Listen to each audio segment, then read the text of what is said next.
అందరికీ నమస్కారం. నేను మీ సునీల్. మరి ఈరోజు తెలంగాణలో తెలంగాణలో ఉన్నటువంటి రాజకీయ నాయకుల యొక్క భాష ఏ విధంగా ఉన్నదో దాని గురించి మాట్లాడుకునే ప్రయత్నం చేద్దాం.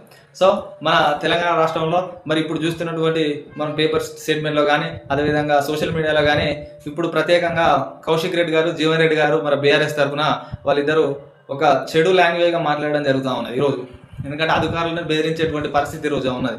అదేవిధంగా మన సీఎం రేవంత్ రెడ్డి గారు కూడా అదేవిధంగా లాంగ్వేజ్ వాడుతున్నారు. ఇది ఒక తెలంగాణకు అది మంచి పద్ధతి కాదు. సో దయచేసి నేను నాయకులకు ఒకటి తెలియజేస్తా ఉన్నా. కౌశిక్ రెడ్డి గారు, మీరు ఒక మతం పేరుతోటి ఒక అధికారిని, ఒక పోలీస్ అధికారిని ఆ విధంగా మాట్లాడడం కరెక్ట్ కాదు. ఎందుకంటే అధికారులు ప్రజల కోసం, ప్రజల పక్షాన వాళ్ళు కష్టపడుతూ ఉంటారు. కాబట్టి మీరు ఆ విధంగా దూషించడం, మతం పేరుతో దూషించడం అది కరెక్ట్ కాదు. సో దయచేసి నేను నేను తెలియజేస్తా ఉన్నా కౌశిక్ రెడ్డి గారికి, ఆ అధికారికి క్షమాపణ చెప్పండి. స్టేట్మెంట్ ద్వారా అధికారికి క్షమాపణ చెప్పి మరి అటువంటి చెడు లాంగ్వేజ్ మరలా మీ దగ్గర నుండి చూడకుండా ఉండే బాధ్యత మీ మీద ఉంది. కాబట్టి మిమ్మల్ని యువత చూసి నేర్చుకోవాలని నేను విజ్ఞప్తి చేస్తా ఉన్నా. ఎందుకంటే హుజూరాబాద్లో ఇంతకుముందు మీ యొక్క నియోజకవర్గంలో ఈటెల రాజేందర్ గారు కూడా అతనికి రాజకీయ అనుభవం అనేది చాలా ఉన్నది. కానీ అటువంటి లాంగ్వేజ్ ఎప్పుడు, అటువంటి పరిభాషలో ఎప్పుడు మాట్లాడలేదు. సో దయచేసి మీరు తెలంగాణకు చెడ్డ పేరు తీయకూడదని నేను మనవి చేస్తా ఉన్నా. అదేవిధంగా జీవన్ రెడ్డి గారికి కూడా నేను ఒకటి మనవి చేస్తా ఉన్నా. ఎందుకంటే అతని స్టేట్మెంట్ నేను చూసిన ఏ విధంగా మాట్లాడుతున్నాడు అంటే, పోలీస్ అధికారులతోటి మరి మేము పింక్ బుక్లు రాసుకుంటాను, ఎస్ఐలు, సిఐలు, ఆ సిపి సజ్జనార్ గురించి కూడా చాలా విమర్శలు చేసిండు. సో దయచేసి ఆ విధంగా చేద్దాం. అదేవిధంగా పోలీస్ యంత్రాన్ని కూడా నేను ఒకటి కోరుకుంటా ఉన్నా. ఎందుకంటే మీరు కూడా ప్రభుత్వానికి తొత్తులుగా మారి ప్రజలకును ప్రభుత్వ అధికారులకు కూడా ఆ విధంగా చేయొద్దు. తొత్తులుగా మారి మరి అది ఏం చెప్తే అది చేయొద్దని నేను కూడా వారికి చెప్తా ఉన్నా. ఎందుకంటే భవిష్యత్తులో మరి యువ నాయకులతోటి ప్రభుత్వం ఏర్పడాలి. మరి ప్రభుత్వంలో ఇటువంటి చెడు పరిభాషను చూసి ఏ ఇతర రాష్ట్రాలు కూడా నేర్చుకోవద్దని నేను మనవి చేస్తూ, అదేవిధంగా మనం చూసినట్లయితే గతంలో ఉమ్మడి ఆంధ్రప్రదేశ్ రాష్ట్రంలో 294 అసెంబ్లీ స్థానాలు ఉంటాయి. వైఎస్ రాజశేఖర రెడ్డి హయాంలో కావచ్చు, నారా చంద్రబాబు నాయుడు హయాంలో కావచ్చు.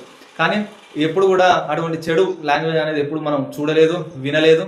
సో దయచేసి మరి ఈరోజు మన తెలంగాణ రాష్ట్రంలో అటువంటి భాషను మనం వింటా ఉన్నాం. తెలంగాణలో ఇప్పుడు 119 సీట్లు అండి, నియోజకవర్గాలు 119 సీట్లు ఉన్నాయి. 119 సీట్లలో ఆ రోజుల్లో 294 అసెంబ్లీ స్థానాల్లో వైఎస్ రాజశేఖర రెడ్డి గారి సభాపతిగా ఉన్నప్పుడు మరి మనం అటువంటి చెడు లాంగ్వేజ్ చూడలేదు. ఇప్పుడు ఎంత 119 అంటే ఎన్ని తగ్గినాయి? అయినా కూడా మన వాళ్ళు జర జాగ్రత్తగా మాట్లాడాలి. రేవంత్ రెడ్డి గారు కూడా మీరు కూడా సహనం, ఓపిక కూడా ఉండాలి. ఎందుకంటే మీరు ఒక సభాపతి, ఒక రాష్ట్రానికి ముఖ్యమంత్రి వర్యులు. కాబట్టి మీరు మాట్లాడేటప్పుడు కూడా జాగ్రత్తగా మాట్లాడాలి. ఎందుకంటే అటువంటి లాంగ్వేజ్ మాట్లాడద్దు.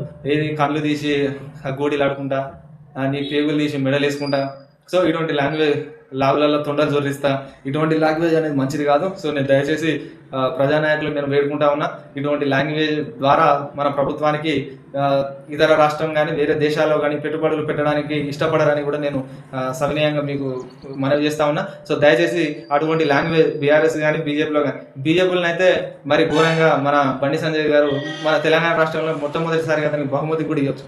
ఏం భాష అండి అనేది? ఎంత ఘోరమైనటువంటి భాష! ఒక మతాన్ని, ఒక కులాన్ని కించపరిచినటువంటి వ్యక్తి ఈరోజు ఎవరైనా ఉన్నారంటే అది ఖచ్చితంగా బండి సంజయ్ గారు. సో దయచేసి బండి సంజయ్ గారికి నేను కూడా ఒకటి తెలియజేస్తా ఉన్నా. ఆ కరీంనగర్ ప్రజలు ఈసారైనా ఖచ్చితంగా బండి సంజయ్ గారిని ఓడించండి.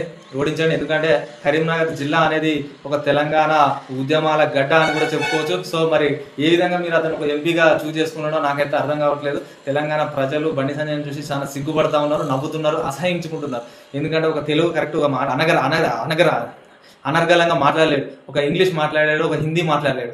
అటువంటి వ్యక్తి మీకు ఎంపీగా కావడం మీ యొక్క దురదృష్టం కరీంనగర్ ప్రజలకు. సో మతం పేరు మీద, కులం పేరు మీద రాజకీయం చెయ్యని నాయకుడు మనం ఎందుకున్నాం ఈసారి. అందుకోసం నేను ఒకటి ప్రత్యేకంగా చెప్తాను, బీఆర్ఎస్ వాళ్ళకి కానీ, బీజేపీ వాళ్ళకి కానీ, కాంగ్రెస్ వాళ్ళకి కానీ. మరి ఇప్పుడు మున్సిపల్ ఎన్నికల్లో వస్తున్నాయి. మున్సిపల్ ఎన్నికల్లో ప్రశ్నించే నాయకులను గెలిపించుకోండి.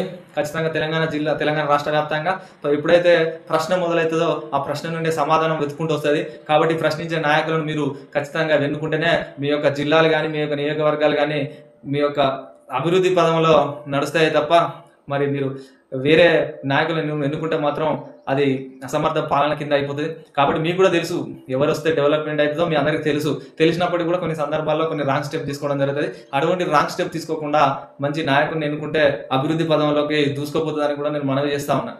అదేవిధంగా తెలంగాణ రాష్ట్రం ఇక నుండి అయినా ఒక మంచి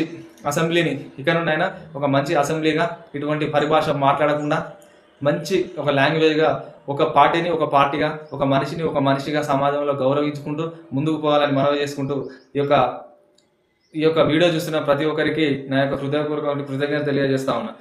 థ్యాంక్ యూ ఫ్రెండ్స్.